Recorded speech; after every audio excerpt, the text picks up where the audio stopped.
Hey sports fans, Coach Nick here and welcome to B-Ball Breakdown. We have a doozy for you.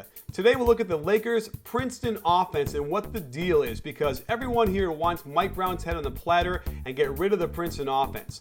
Well, I gotta tell you to call timeout for a second because this offense works and it's been putting their players in great positions to score. Now they gotta tweak it, they gotta work on it, they gotta get in better rhythm and better flow, but once they do that, they'll be in great shape.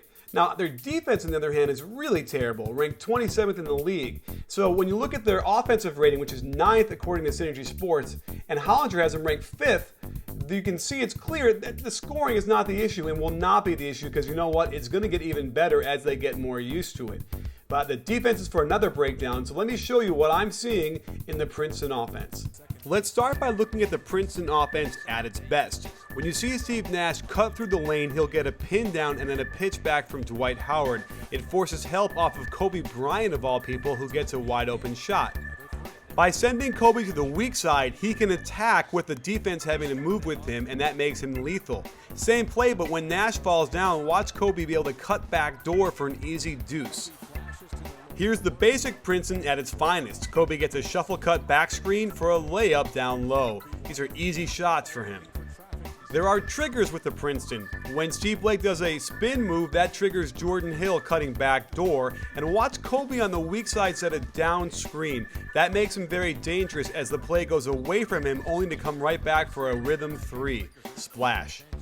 And look how versatile it can be. You have Pau Gasol playing the low post, and now Dwight Howard is up above, and that lets them exchange, and Dwight Howard gets great low post position, and when they cut through, he can do a nice blow-by move for a finish.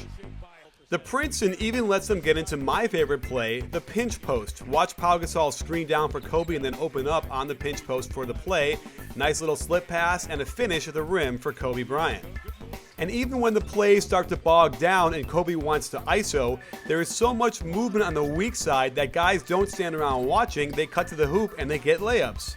And even Kobe Bryant is in on the action, making a backdoor cut on the swing pass, and even though he misses the shot, it puts him in a position for Pau to put it back in. One of the most common plays is to feed the low post and then screen for the guard at the corner of the foul line. Works pretty well for Steve Blake for a three. And extend the play out farther, and after Blake comes around that corner foul line screen, when they swing the ball, it's a prelude to Pau Gasol getting great low post position, and when he faces up after the cutters go through, he's very hard to stop. The Princeton maximizes the pitch, which I love, and it's a nice short little almost a screen and roll play. When Kobe gets bogged down with too much of an ISO dribble in place, there's still great spacing, and he's able to facilitate his teammates for open shots. And the defense gets so concerned with Kobe catching that pitch attacking the middle that his teammates like Dwight Howard get wide open shots down low. And it's not just Kobe, his other teammates can catch that pitch and then hit a duck in for Howard for dunks.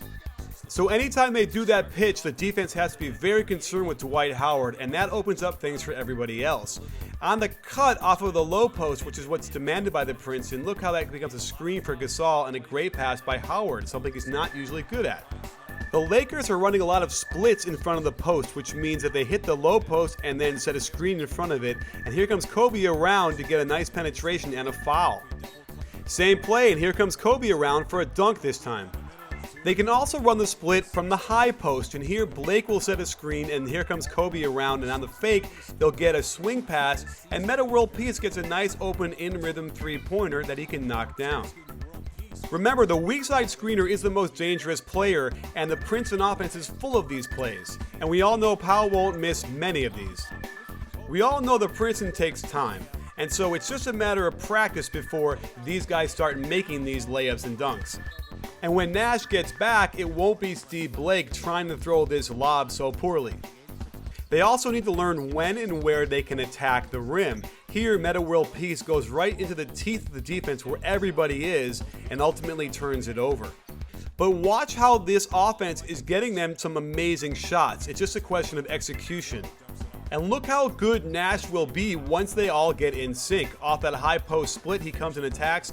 Had a pass for a layup, just threw it away. They're almost there. When they include Kobe, Dwight, and Nash in a high post split, look at the shot they would have gotten if Kobe would have made a better pass. Now let's look at where things can be improved. They end up making 4 passes and a swing before they really even get into their offense, and now they only have about 12 seconds to do something with it, and that puts a lot of pressure on the offense. They still get some things wrong out of the offense, and here on the weak side it should be a pin down screen by Metta World Peace. Instead, he comes up and around to get the pitch, and that kind of gets everything off kilter, and that leaves an ISO for Kobe's step back that misses. And sometimes you get a lot of wasted movement with no purpose. Here, Jamison and Morris are going to play catch with each other back and forth for a while, and that just serves to waste time. When they finally do get some action going, they ultimately get a weak side screen for Howard. The shot clock is winding down, and he's forced to shoot an 18-footer. And the bench has been a bit of a mess running the Princeton offense. Here you'll see both guards cutting backdoor, pretty much getting in each other's way, and then the timing and spacing is all off, and they get a wild shot out of the corner. Now let's not forget the Lakers are still going to run the high pick and roll with Dwight Howard, who then dives to the hoop and is going to get a pass more often than not from Pau Gasol on the money.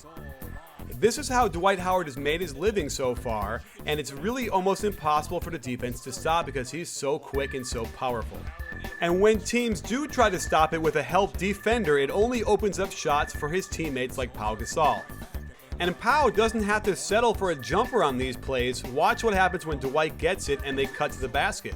And they can also run this play with Pau Gasol as the high screener. Watch how Jody Meeks' man has to help on the roller, freeing up Meeks for a wide open 3. The Lakers also need to get better with positioning and personnel. Here on the high screen and roll, when Steve Nash goes to the middle that way, the help defense has to come from here. But look where Kobe is. It should be Kobe's man helping, and I'm sure the Lakers would prefer to see Kobe get this shot and this isolation instead of a 3-second call by Dwight Howard. And Kobe's had a difficult time adjusting to his new teammates, and he's been turning the ball over quite a bit on bad plays that he won't continue to do in the future. Most of the issues I see are easily fixable. Here, Kobe should catch the ball higher up on the wing for a better angle, and he has to know that all the action is going to happen in the middle here. If he tries to penetrate, the defense is going to collapse and get in his way and cause turnovers. And once he starts trusting the offense more, he'll stop doing wild forays into the lane when he could use his teammates to get such open shots that we showed you earlier. The other issue I see that's serious is Dwight Howard's post-ups. He's not really good at just going straight into the post with his back to the basket.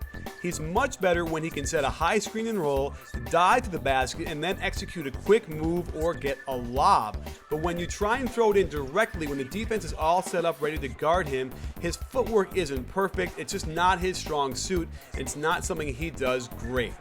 They're so good it doesn't matter sometimes. Here Kobe slides to the corner where his man can get in the way of the post, and I don't like this, but it works anyway, even though Steve Blake goes on the wrong side to try and set a screen. That gets screwed up, but they get the ball down low, and Dwight's able to pivot and get a dunk out of it. And here's an example of Kobe's man, Matt Barnes, getting in the way and getting a steal because Kobe's in the strong side corner. And lastly, too many times when they post up Dwight Howard, there's no cutters going to the hoop, not enough action. And that hurts Dwight because he can't use a ball fake to pass to a cutter. They need to fix this quickly to make Dwight Howard a more effective post player.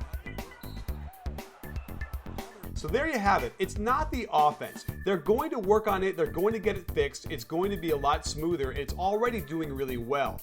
Their defense is what needs to be fixed, and Pau Gasol, in my mind and by my eye, is the guy most responsible for the egregious baskets they're giving up.